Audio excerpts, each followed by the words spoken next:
C'est parti, levé 6h du matin, on est 7h moins 10. Je vais prendre la route pour... je vais à côté de Sénas. Je sais pas si on dit Sénas. Et je vais filmer un camping-car que tu vas voir tout de suite en suivant. Camping-car pour les familles, pour la famille aussi. Un bon 4 heures de route à peu près, au moins de 4 heures, 3h30. C'est le dernier voyage de la Volvo. J'ai toujours pas la nouvelle voiture, je sais toujours pas quoi acheter. Quand tu vends ta voiture aujourd'hui, tu sais pas si tu vas retrouver. Mon cousin a vendu son Q7, c'est pareil, il cherche, il sait pas. Il cherche, il sait pas, et il a du mal à trouver dans des prix corrects, quoi. Donc ça veut dire que là, je vends une voiture, et si je devais racheter la même, j'aurais pas l'équivalent. Alors, la même au même prix, je trouverais pas en fait. Avec le même kilométrage, hein.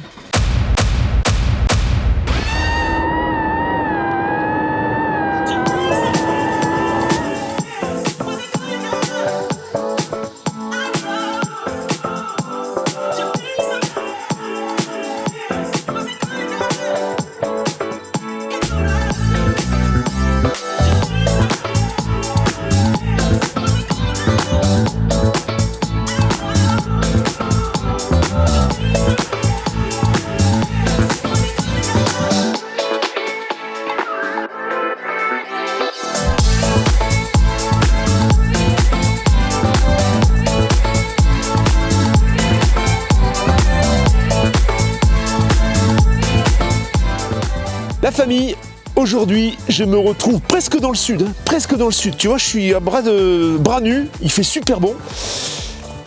On vient voir cette petite bébête. C'est un Bussner, une des rares marques, parce qu'il n'y en a pas beaucoup, sur lesquelles tu trouves des véhicules en double plancher. Alors, ils ne sont pas systématiquement en double plancher. Ils sont en double plancher quand tu as le tiré et le 2, souvent. Donc, celui-ci, c'est le 645-2. 645-2. Alors on verra les particularités à l'intérieur, on verra comment ça se passe, quelle configuration on a dans ce véhicule. C'est un véhicule pour les familles, hein, on va dire ce qu'il est. Moteur de litre 8, et là on a la distribution qui a été faite en courant 2019, donc on a encore pour 2 ans. C'est un véhicule qui a 147 000 km, qui passera au contrôle bien sûr pour la vente. 7 mètres tout rond en longueur, donc ça en fait quand même un véhicule assez compact. Pour la configuration, hein, tu verras dedans, un tout petit peu moins de 3 mètres en hauteur, il dépasse un petit peu 3 mètres, il y a une cheminée qui dépasse un petit peu, mais bon, il passe en catégorie 2. Motorisation, c'est noté dessus comme le port salut, il y a les factures, hein, de toute façon, elle a été faite à 126 000 km, elle a été faite le 24/07/2019. Alors je me suis trompé sur le kilométrage, c'est pas 147 mais 141 000 km. C'est pas le tout dernier, c'est pas les toutes dernières cabines, c'est les cabines qui sont un petit peu plus anciennes. On avait encore des feux en verre, donc on n'a pas le matage du feu sur les parties qui subissent le soleil. Rien de spécial, le moteur est sec, hein, il n'y a pas de traces de gras, rien du tout. Ça a l'air bien sain, hein. Il n'a pas été lavé spécialement pour la vidéo, donc il est dans son jus. On peut voir qu'on a la plaque Alco, et là on peut voir qu'il est remorquant, puisqu'en poids total roulant tu as 5 tonnes 2, et en PTAC tu as 3 tonnes 4, ce qui veut dire que tu peux remorquer 1800 kg avec ce véhicule. On a sorti le tapis de compétition, donc qu'est-ce que je fais? Je vais m'allonger parce que c'est vrai que la route ça m'a fatigué un peu, je vais peut-être faire une petite sieste, je sais pas, je vais voir. Alors, on s'allonge et on voit, on voit le filtre à huile qui est pas très vieux, hein. Ah, le moteur qui est sec, encore une fois. Alors ça, c'est le carter d'huile. Le carter d'huile, il est toujours un peu rouillé sur un 2,8 litres, hein. Ça coûte, à titre d'info, si tu veux le remplacer, ça coûte environ 35 €. Tout me paraît bien correct, bien simple pour un véhicule de 2000, ça me convient. Nous voilà sur le côté de ce fameux véhicule. On peut remarquer qu'il n'y a pas eu de joints qui ont été rajoutés au niveau des fenêtres. Donc ça sous-entend qu'il n'y a pas dû rentrer d'eau, hein. Souvent, quand je te l'ai expliqué plusieurs fois, souvent pour éviter de refaire les joints au butyl, on fait un joint là tout le tour. La plupart du temps, on fait un joint tout le tour, mais on le fait également en dessous. Grave erreur, hein. Si jamais tu avais besoin de faire ce joint, parce que l'eau, en fait, elle vient dans la petite gouttière qui est là, à l'intérieur. Donc si tu dois refaire un joint provisoirement, parce que la droite c'est de démonter la fenêtre et de refaire les joints à butyl, ne fais surtout pas de joint là-dessous, parce que sinon l'eau elle ne pourra plus sortir.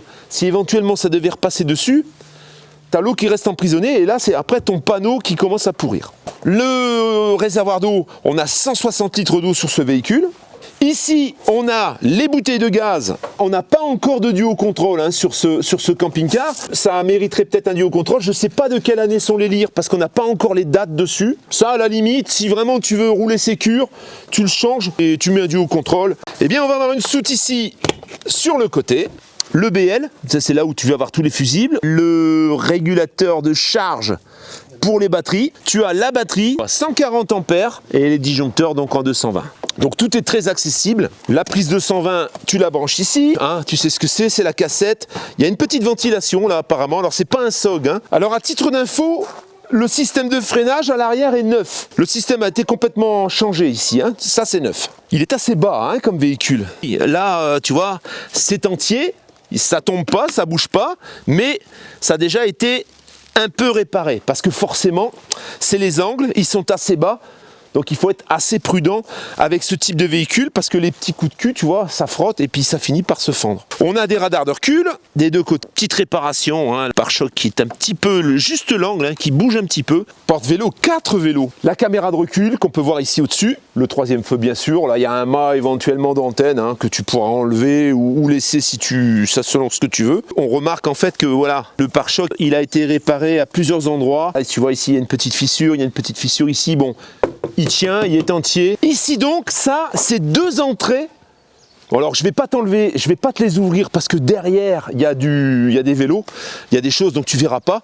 Mais quand tu ouvres ces portes, tu as toute la longueur du véhicule en fait qui est sur double plancher. Ça veut dire que si par exemple tu avais des planches à voile, et ben une planche à voile, elle rentre.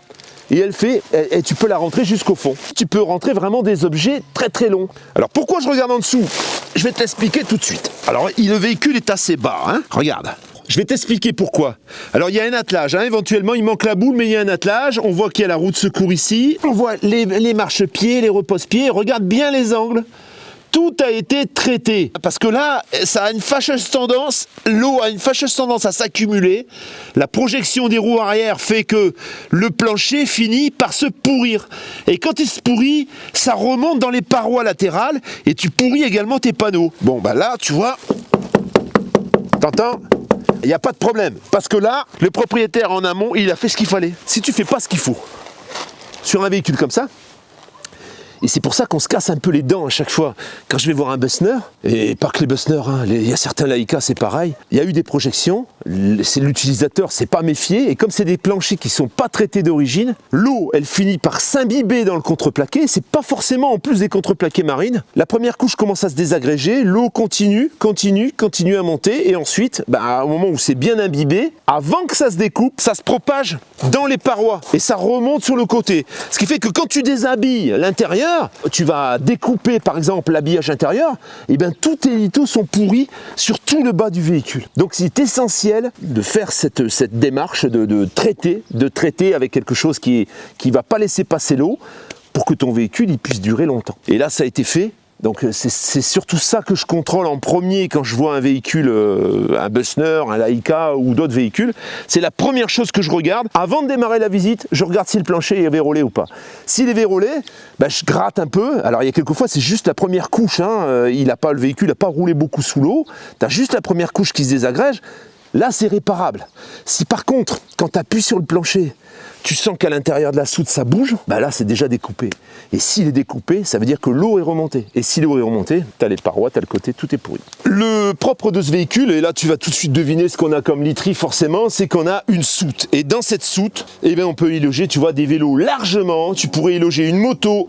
Là, tu as l'accès au double plancher qui fait toute la longueur du véhicule. Donc là, tu vois, il y a des caisses, mais tu peux l'organiser un peu comme tu veux. Alors c'est pour ça qu'on n'a pas ouvert les portes, tu vois, parce que là, il y a encore un peu des choses qui seront de toute façon enlevées. Un petit casier ici qui a été aménagé pour pouvoir poser tes affaires. Une soute 1,30 de haut. Moi, pour te donner une idée, la mienne, elle fait 1,26. Là, tu as 1,30. Alors, tu as cette petite bordure. Cette petite bordure, en fait, là, tu mets ta rampe. Et quand la roue avant, elle est tombée, la bulle, elle passe après, en fait. Hein. La roue est déjà tombée. Donc, tu as vraiment les 1,30, tu les as vraiment. Ça, c'est un panneau qui se redresse. Derrière, tu as le Trouma. Et là derrière, tu as pour avoir accès à la salle de bain, enfin à tous les branchements de salle de bain en fait. Hein. 1,30 dans un véhicule qui fait 7 mètres, c'est royal quoi. Là vraiment tu rentres ton scooter, tu peux rentrer ce que tu veux, tu peux rentrer mon ZX12 rentre dedans. Entrée de soute, alors là on a une soute ici, et comme on a la soute traversante, ben là on va avoir la même chose, tu vois. On va avoir l'accès, et là on voit qu'il y a des bacs, c'est très propre, hein, c'est bien organisé. Voilà, alors bon il y aura des cales, il y a une cassette, tu vois, et ça doit être la cassette en double. T'as une espèce de protection, ça c'est pour protéger les tuyaux de chauffage, parce que la soute est chauffée, tu vois, il y a des trous dans la gaine. Hein. Je te fais remarquer quand même au passage que tous les bas de caisse ici, tout ça, c'est tout entier. Je te le fais remarquer, pourquoi? Parce que souvent c'est cassé. Les pneus, les pneus, tu vois, c'est en état. Hein. Les pneus arrière, c'est pareil, ils sont quasiment tout neufs. Hein. Les 4 ont été changés en 2020 et on a 4 Continental en pneus mixtes. Hein. Il y a un grand store. Un grand store sur quasiment toute la longueur, je pense qu'il doit faire un bon 3,50 m. Hein. Omnistore 5500. Il est un peu rayé ici, ça c'est certainement les branches. 1, 2, 3, 4, ah bah c'est 4 mètres, hein. Je dis 3,50 mais il fait bien 4 mètres. Hein. Par contre je sais pas pourquoi ils l'ont appelé 5500, je vois pas. Ouverture, on a une serrure 2 points, ce qui est quand même relativement rare sur un véhicule de 2000. On a les occultants, tu vois, avec moustiquaire, ça sous-entend que ça s'ouvre. La fenêtre, elle se coulisse et elle vient rentrer là-dedans. Donc ça, c'est assez rare aussi et c'est quelque chose qu'on ne voit plus sur les nouveaux véhicules. Là, on les fait plus du tout ouvrantes et je trouve que c'est bien dommage. On a un petit marchepied qui se commande directement de là sur le côté. Voilà, petit marchepied. Et ensuite, eh bien, on rentre dans le véhicule. Alors, on a un emmarchement qui est un petit peu plus bas avec une poignée pour s'aider. On monte et on arrive dans le véhicule. Nous voilà donc dans l'intérieur. Alors, il est très lumineux. On va couper ça pour éviter que... Il est très lumineux. Je viens de fermer les volets pour éviter les contre-jours. Mais vraiment, c'est clair. Le mobilier est très clair. Il y a de l'espace. Pour un petit véhicule qui fait moins de 7 mètres, je trouve que c'est agréable en fait. Alors, capucine. Donc c'est un matelas, c'est souvent d'ailleurs le cas, c'est un matelas de 140. Le matelas ensuite fait toute la largeur du véhicule. Une petite remarque. Donc je te fais souvent remarquer que les capucines, moi je le sais parce que ma capucine à moi, elle n'est pas comme ça. Et ça c'est un petit reproche que j'ai à faire à mon véhicule, c'est que les matelas touchent la paroi. Et quand les matelas touchent la paroi, eh bien tu as de la condensation. Dans ce véhicule, regarde un peu, tu as quelque chose qui évite au matelas justement de venir toucher la capucine, et pareil sur les côtés. Donc tu n'auras pas ce problème de condensation. Une petite fenêtre sur le côté, et on peut voir que là il y a un rail, parce que forcément tu peux fermer le rideau pour pouvoir par exemple dormir à l'abri des regards. On va bien sûr avoir le filet de protection ici, hein, forcément, puisque c'est obligatoire. Hein. Alors c'est un peu moins lumineux parce que je viens de fermer les occultants, ça m'a permis de voir également que les occultants fonctionnent bien. Ta moustiquaire et bien sûr occultant, hein, voilà. Donc on est sur une dinette 4 personnes, avec les ceintures, on est sur du 6 places carte grise. Ça sous-entend que tu as les ceintures ici aussi. Donc les 4 personnes qui sont assises ici, eh bien c'est les 4 places carte grise avec ceinture. Ça c'est vraiment exceptionnel. Ceinture, les deux ceintures ici, 4 ceintures. Voilà. Ici, on va avoir tout le système de placard, tu vois, voilà. Donc ça c'était du solide aussi, hein. Donc il y a encore un peu de linge, mais il sera débarrassé. Des petits bacs ici pour pouvoir... Alors ça, je pense que c'était la place de la télé d'origine. Là, le propriétaire a mis des petits bacs. On a un téléviseur ici. Alors les téléviseurs fonctionnent sur le 220. Donc je pense qu'à terme, si tu achètes ce véhicule, le mieux, si tu veux vraiment une télé, c'est de mettre une télé qui fonctionne sur le 12 volts. Et puis de passer, parce que c'est une antenne qui est sur le toit, une Chromecast, et d'utiliser la télévision en partage de connexion. Ça se transforme en couchage 2 places. Hein. Ensuite tu as 2 places ici et on verra au fond, hein, ça c'est la surprise, mais je pense que tu sais de quoi je parle. On va avoir 6 couchages et 6 places carte grise bien sûr. En dessous ici on a le réservoir 160 litres, le réservoir d'eau. Sur les Bussner, c'est une pompe immergée. Une pompe immergée, c'est bien. Ça manque un peu de pression à mon sens. Je pense que l'amélioration à faire, ce serait peut-être de passer à une pompe externe pour avoir un peu plus de pression. Après, une pompe immergée, il y a des gens qui en sont très contents. Ils estiment que c'est beaucoup plus simple. La pompe est beaucoup plus petite. Par contre, il vaut mieux toujours en avoir une de rechange au cas où elle venait à lâcher parce que ça lâche quand même de temps en temps. Hein. Ça, c'est une amélioration à faire. Donc 160 litres ici et sous cette banquette, 120 litres. D'eau usée, hein, d'eau grise. Donc cuisine en face de la dinette. En cuisine, c'est tout simple, hein, on va avoir une plaque 3 feux en céramique un petit peu, tu vois. Alors je sais pas si on a un piezo, je pense pas. Non, on n'avait pas encore le piezo là-dessus, hein, donc ça s'allume à l'ancienne avec un briquet. Et alors tu vois, ce qu'il y a d'astucieux, c'est que tu as les deux protections latérales pour éviter d'éclabousser quand tu fais cuire par exemple des viandes ou tu fais rissoler quelque chose où ça peut éclabousser. Bah, tu as des petites plaques sur le côté. Et là on va avoir un évier, pareil, hein, émaillé, hein, c'est pas en céramique, c'est émaillé. Hein, voilà, on a un évier émaillé, des petits rangements ici. Alors la fenêtre qui va bien avec toujours ces petits occultants moustiquaires et occultants. Des prises de courant, on a une prise 12 volts, une prise de courant quand tu es branché au 220 et ici la haute aspirante, tu vois, qui fonctionne avec l'éclairage. Pareil pour les rangements. Toujours des petites armoires bien solides, hein, là je le dis, je le précise parce que ça n'existe plus non plus. C'est plutôt de bonne facture, il n'y a pas une fermeture qui est cassée, tout fonctionne, c'est important de le souligner. Hein. Pour terminer, on va avoir le tableau de commande qui est ici où on va pouvoir contrôler les réservoirs d'eau, température intérieure, température extérieure. On va avoir également les batteries. Voilà, ça c'est les réservoirs d'eau, hein, ça ici, voilà. Et à chaque fois, tu vois, tu as des petits manos... des petits compteurs, là c'est pour allumer le 220 volts, là on est en 12 volts, ça c'est pour la pompe à eau. Pour terminer, dans la cuisine, on va avoir un petit frigo tabletop, alors c'est des frigos qui sont indestructibles, hein. Fonction donc Trimix, mais manuel, ça veut dire que ça va pas passer automatiquement d'une énergie à une autre, et il va falloir que tu fasses le transfert au moment où par exemple tu commences à rouler, bah, tu mets sur 12 volts, si tu es branché sur le 220, tu mets sur 220 volts, et etc. Hein, voilà, etc.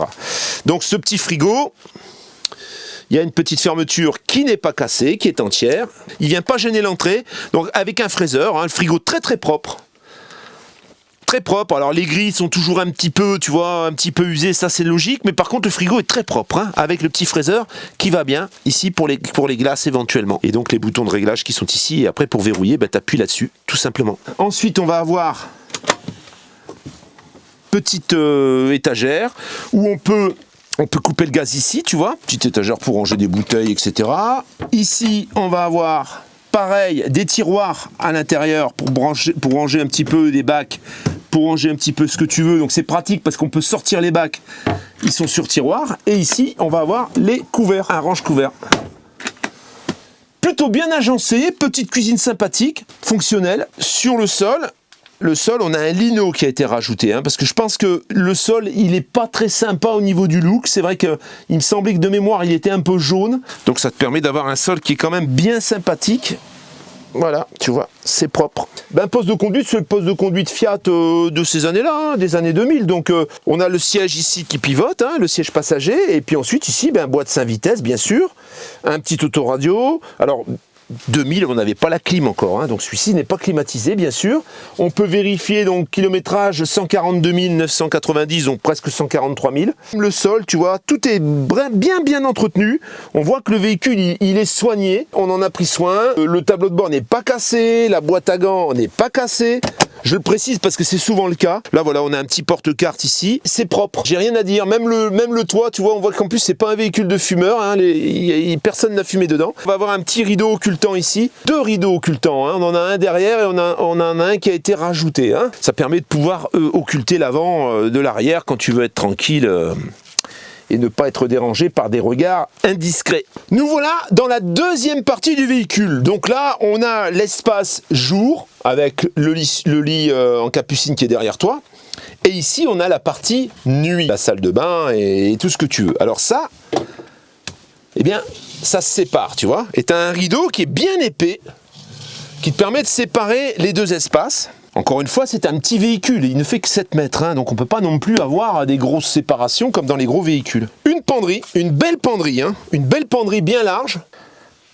Et ici, on va avoir des rangements, hein, voilà, avec on peut remarquer à chaque fois les bouches de chauffage qui sont au sol. En face de cette penderie, eh bien ici, on va avoir bien sûr la salle d'eau. Un petit peu tout dans le même espace, mais avec une séparation. Tu peux voir qu'ici, on a la paroi, donc on a un bac de douche qui est énorme, hein, qui fait un peu toute la dimension. Là, il y a un caillebotis pour éviter d'avoir les pieds dans l'eau. Si toutefois, ben, tu viens de prendre la douche, ça te permet d'avoir les pieds au sec.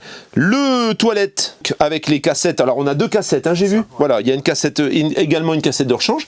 Et la petite pharmacie qui est ici. Petite pharmacie, tu vois, avec ici au-dessus l'aération, si éventuellement tu veux aérer. Il y a même une aération au-dessus de la douche. Le bac à douche a été traité. Il a été traité selon la méthode que j'avais préconisée, et ça a été fait en préventif, tu vois. On a un bac à douche maintenant, du coup, il y en a certains qui me demandaient si ça collait. Ça colle un petit peu au début, mais tu vois, il a été beaucoup mieux passé que le mien, parce que c'est tout lisse, et ça fait une paroi un petit peu douce, en fait, et caoutchoutée. Et donc ça réduit un peu toutes les problèmes de fuite éventuels. Comme c'est des bacs à douche qui deviennent un petit peu cassants avec le temps, ça a été très intelligent de le faire en préventif. Comme ça, au moins, tu as un bac à douche qui est propre et qui était parfaitement étanche. Là, on est juste à côté de la penderie. Alors, à côté de la penderie, qu'est-ce qu'on a? On a un lavabo avec un beau plan de travail, avec un beau petit plan de travail où tu peux poser un peu tes cosmétiques. Ici, on va avoir la commande du chauffage. On va avoir une prise de 120, une prise 12 volts et une prise de 120. Et la prise de 120, elle est ici, voilà, avec à chaque fois le petit interrupteur pour la lumière, puisqu'on a un éclairage. Alors ça fait un beau petit plan de travail. Sur le dessous de ce petit plan de travail, tu as un grand rangement qui te permet, et on voit la chaudière d'ailleurs, la chaudière est en dessous, très accessible, et par l'extérieur, par la soute, comme je te l'ai dit tout à l'heure. Je fais une petite parenthèse. Aujourd'hui, on pose la chaudière et on fabrique le camping-car autour de la chaudière. Ce qui veut dire que j'ai eu quelques petits témoignages cocasses où lorsque tu veux accéder à la chaudière, il faut démonter la moitié du véhicule. C'est toujours une histoire de rendement et de production, et de toujours simplifier la production sans penser aux interventions. Et du coup, quelquefois, on se retrouve avec des choses complètement débiles où tu ne peux plus accéder à la chaudière sans avoir démonté la moitié des placards. Là, l'accès est direct, et par l'extérieur et par l'intérieur, ce qui fait que si tu as une intervention à faire, c'est très facile et tu galères pas à démonter tout ton camping-car. Donc pour clôturer cette parenthèse, je dirais qu'auparavant les véhicules étaient beaucoup plus réfléchis, et on le voit ici, on a un véhicule qui fait moins de 7 mètres, qui est super bien foutu, qui est vraiment pratique. C'est plus le cas aujourd'hui. Aujourd'hui, on fait du clinquant, c'est très joli, ça donne envie d'acheter, mais au moment où tu l'utilises, tu te dis c'est pas possible, ça n'a pas été réfléchi ça. Au-dessus du lavabo, tu vas avoir des petites étagères sur l'angle, tu vois, ça te permet aussi de poser des affaires, il y a un petit rebord pour éviter que ça tombe. Et ici, tu vas avoir la pharmacie avec du rangement, un miroir dans lequel tu peux te regarder pour te faire beau, ou belle. Et là, tu as un autre téléviseur qui est pareil, qui fonctionne sur le même principe que l'autre. Donc, est-ce que tu le laisses, est-ce que tu l'enlèves, est-ce que tu en fais, ça tu en feras ce que tu veux. On arrive enfin au fond du véhicule. 2 marches pour pouvoir accéder au lit sur soute. On a un lit sur soute qui n'est pas tronqué, comme c'est le cas souvent sur les nouveaux véhicules. Souvent, il est tronqué par la salle de bain. Là, il n'est pas tronqué. On a vraiment un lit qui fait toute la largeur, sur toute la longueur, avec 2 petites étagères ici sur le dessus, et encore une fois, 3 placards au fond pour pouvoir y ranger tes affaires. Je trouve que c'est plutôt bien foutu encore une fois. Le lit ne vient pas toucher la paroi, ce qui fait que tu as une bonne isolation, et ça t'évitera de propager l'humidité dans tes parois et d'avoir de la condensation. Alors le plafond est impeccable. Là, on a un lanterneau ici aussi qui s'ouvre verticalement, ce qui fait que tu peux éventuellement le laisser ouvert lorsque tu roules. Et là, un grand miroir ici en face, pour pouvoir te regarder sur pied, tu te vois en entier.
La famille, Bon ben voilà, tu vois, un beau petit véhicule encore une fois. On a encore la chance que Rémi a le réflexe de me contacter et de me proposer ce véhicule pour la communauté.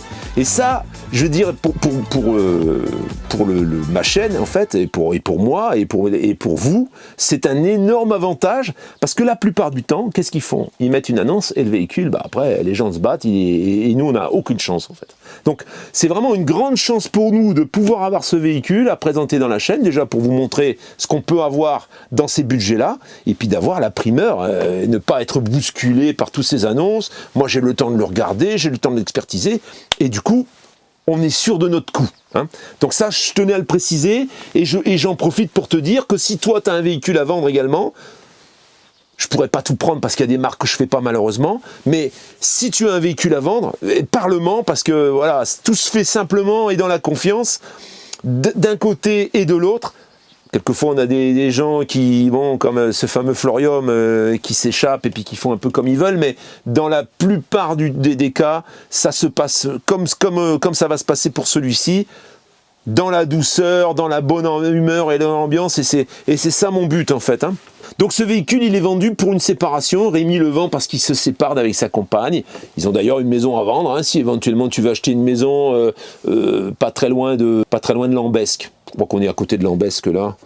Oui, on n'est pas très loin, on est à 14 km de la sortie d'autoroute. Une jolie petite maison d'ailleurs avec un studio. Si jamais, on ne sait jamais. Donc ce camping-car est vendu pour cette raison. Tu l'as vu, hein, 7 mètres tout rond. 3 mètres, un tout petit peu moins de 3 mètres, donc tu passes en catégorie 2. 6 places carte grise. On va parler de la charge utile théorique, mais la charge utile, elle est vraiment théorique, parce que là, tu sais bien que sur des véhicules comme ça, on est toujours coulé, plus ou moins. Je te marquerai ici, parce que là, je ne l'ai plus en tête, mais je crois qu'on est près de 300 kg sur la carte grise. Hein, on est d'accord. Dans des véhicules qui sont comme ça en 6 places carte grise, il n'y a aucune chance en double plancher qu'on soit dans les clous, hein, ça je tiens à le préciser. Donc ce véhicule passera au contrôle technique, il sera disponible juste après le contrôle technique. En fait, on va dire, bon voilà, hein, le temps que tu te décides, le temps que les règlements soient faits, etc. Bon, on va dire qu'il est disponible, hein, voilà, le temps qu'il débarrasse ses affaires aussi, bien sûr. Il est chaussé correctement, 160 litres d'eau propre, 120 litres d'eau usée. Tu vois, un peu comme c'est agencé, c'est super bien foutu. C'est un petit véhicule, si tu es deux, un couple, hein, je pense qu'après, un couple, même voire avec un enfant ou deux, ça peut le faire pour une vie, un road trip, une vie nomade, etc. Je pense que pour être à 6 dans ce véhicule, c'est plutôt pour les vacances, hein, on est d'accord. Mais par contre, il est équipé pour le froid, on a un double plancher sur toute la surface du véhicule, le double plancher vient jusqu'à là devant, tu peux rentrer une planche à voile dedans, et ça c'était vraiment, à cette époque-là, on avait les rapidos aussi qui étaient comme ça, où on pouvait même avoir un accès par l'arrière, comme ici, pour pousser une grande longueur jusqu'à devant, c'est vraiment super pratique, c'était vraiment réfléchi. Et malgré tout, on a une hauteur sous plafond qui est correcte. On est sur un châssis Elco également, hein. 143 000 km, pas tout à fait 143 000 km, la distribution qui est à jour, il te reste environ 2 ans, le système de freinage à l'arrière qui a été changé, et puis bah, il va passer au contrôle technique, et puis là, bah, s'il y avait des bricoles à faire qui étaient importantes, Rémi s'en occupera. Hein. Combien Rémi va te vendre ce véhicule? Rémi va te vendre ce véhicule 24 900 €. On va procéder comme d'habitude, l'adresse est ici, les premiers arrivés, premiers servis. Je sais qu'en ce moment, sur ce type de véhicule, il y a une grosse demande. Même si le marché est un peu réduit, il y a une grosse demande sur ce type de véhicule. Donc, premier arrivé, premier servi, il faut bien sûr que tu aies l'argent, parce que si tu n'as pas l'argent immédiatement, qu'il te faut faire un financement sur un véhicule de 2000, ça va pas être super simple. Donc, le mieux, ce serait que tu aies déjà l'argent, et je procéderai par ordre d'arrivée. Je reviens une dernière fois sur l'agencement des agencements qu'on trouvait à cette époque. En fait, ce qui est incroyable, c'est que sur 7 mètres, tu as d'espace. T'es pas oppressé. C'est plus le cas aujourd'hui. Et je comprends pas ce qui s'est passé.